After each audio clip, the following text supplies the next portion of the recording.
Ready. स्वागत है दोस्तों। जेनेटिक्स आज का हमारा टॉपिक है। ये एग्री कोचिंग बाय विकास सर की कोचिंग पर आज हम थोड़ा मेहमान के रूप में आए हैं।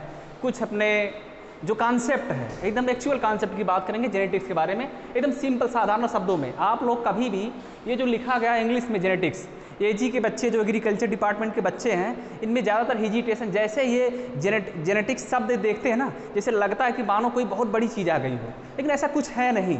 ऐसा कुछ नहीं है। तो बहुत सिंपल सी चीज़ समझिए। जेनेटिक्स अगर इसकी हम डिफिनेशन देखें तो genetics is that branch of biological science which deals to study about heredity and variation. Simple से शब्दों में समझिए, genetics is that branch of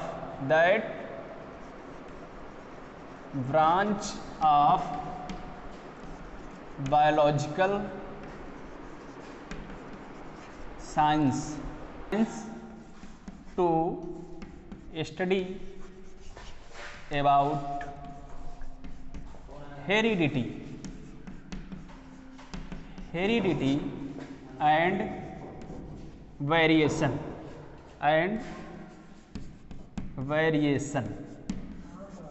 एकदम सिंपल सा मैटर है। आपको लिखा हुआ इंग्लिश में दिख रहा ना, genetics is that branch of biological science which deals, यहाँ पे थोड़ा सा मिस्टेक हो गया है, biological science which deals to study about heredity and variation. तो हम लिखे पे ज़्यादा ध्यान नहीं देंगे, इसमें हम दो चीज़ों पे विशेष फोकस करना चाह रहे हैं।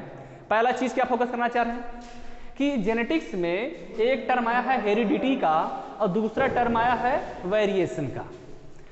कहने का सीधा सीधा मतलब है, हम जेनेटिक्स के अंतर्गत हेरिडिटी और वेरिएशन का अध्ययन करते हैं। एकदम सिंपल सा शब्द है।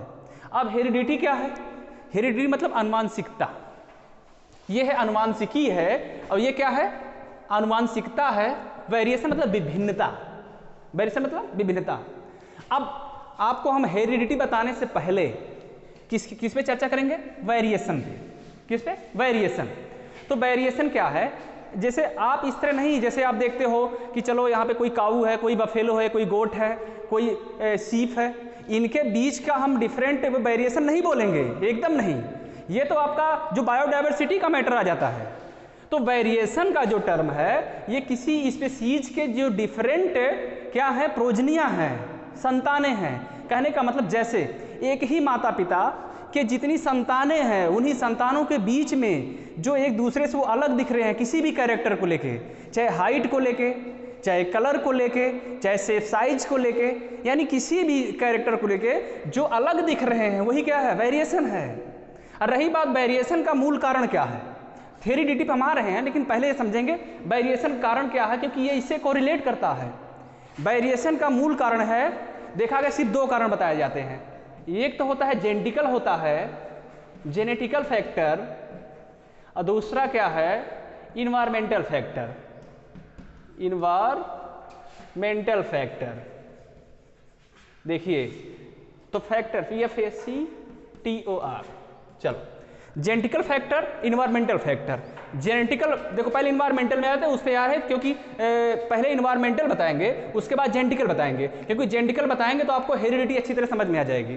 तो इन्वायरमेंटल फैक्टर्स का मतलब ये है, जब कोई अलगाव, जैसे जो एक ही पेरेंट्स की जो प्रोजनियां हैं, संतानें हैं, इनमें जो एक दूसरे में अलगाव दिख रहा है, चाहे किसी भी कैरेक्टर को लेके, तो यदि वो कैरेक्टर किसी इन्वायरमेंट के कारण, मतलब पर्यावरण के कारण हो, जैसे मान लो कि सही से बच्चे का पालन पोषण नहीं होता है, तो उसमें देखा ना कुपोषण का शिकार हो जाते हैं।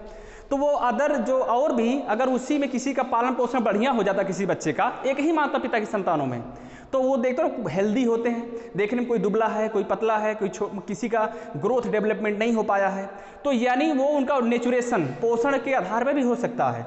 या मानो ये भी हो सकता है, अभी कोई बालक यहाँ पे है, मान लो उत्तरी भारत में है, वो चला जाए हिमाचल प्रदेश में, चला जाए शिमला, चला जाए देहरादून, चला जाए, तो वहाँ पे देखेंगे आप उसका जो कलर है यहाँ की अपेक्षा कोई डिफरेंट होगा। कुछ अगर यहाँ पे थोड़ा डार्क है तो वहाँ पे थोड़ा लाइट होगा। तो ये चीज़ें देखने को मिलती हैं। रही बात जेनेटिकल फैक्टर क्या है, जब जो वेरिएशन का जो मूल फैक्टर है कोई जीन के माध्यम से हो। किसके माध्यम से हो? जीन के माध्यम से।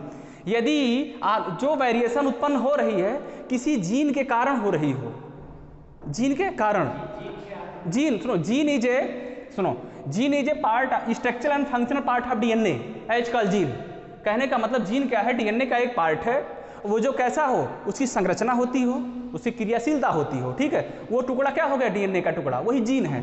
फिर मामला क्या है, अब रही बात हेरिडिटी, हेरिडिटी में देखा गया जब पेरेंट का आपस में क्रॉस कराया जाता है, या पेरेंट आपस में मैटिंग क्रिया करते हैं, मैटिंग के बाद जो उनका जो जीन है संतानों में क्या होता है, ट्रांसफर होता है। क्या होता है, ट्रांसफर होता है, जनरेशन टू अदर जनरेशन। अब यही हो रहा है, जो जीन ट्रांसफर हुआ प्रोजनी में, तो यही जो प्रोसेस हुई, जैसे मान लो पेरेंट है, मान लो एक एक्स है एक वाई है, ठीक, या इसको हम इस तरह भी लिख सकते हैं जैसे एक्स एक्स वाई, और एक्स वाई भी लिख सकते हैं, वाई लिख सकते हैं। तो इसके बीच में जो क्रॉस होता है, जैसे मान लो इसमें क्या हुआ, गैमेट बनते हैं, इसमें से गैमेट एक एक्स आ जाएगा, इसमें से एक एक्स आएगा और एक वाई आएगा, ये भी होता है। तो ये जो F1 में अगर हम दो संतानें देखें तो एक एक्स एक्स और एक एक्स वाई, एक मैटर भी हो रहा है। तो यानी इस तरह से जो क्या हो रहा है, जो पेरेंट के जो कैरेक्टर है जीन के माध्यम से क्या कर रहे हैं, प्रोजनी में ट्रांसफर होते हैं। इसी पूरी प्रोसेस को हम क्या कहते हैं, हेरिडिटी कहते हैं। कहने का मतलब है पेरेंट के जो कैरेक्टर है प्रोजनी में जो ट्रांसफर होने की जो प्रोसेस है, यही प्रोसेस क्या है, हेरिडिटी है। आज हम एक छोटा सा वीडियो बनाना चाह रहे थे, थोड़ा सा आपको थोड़ा सा पता लगे, इसलिए फिर मिलते हैं नेक्स्ट क्लास में। जय हिंद, जय भारत।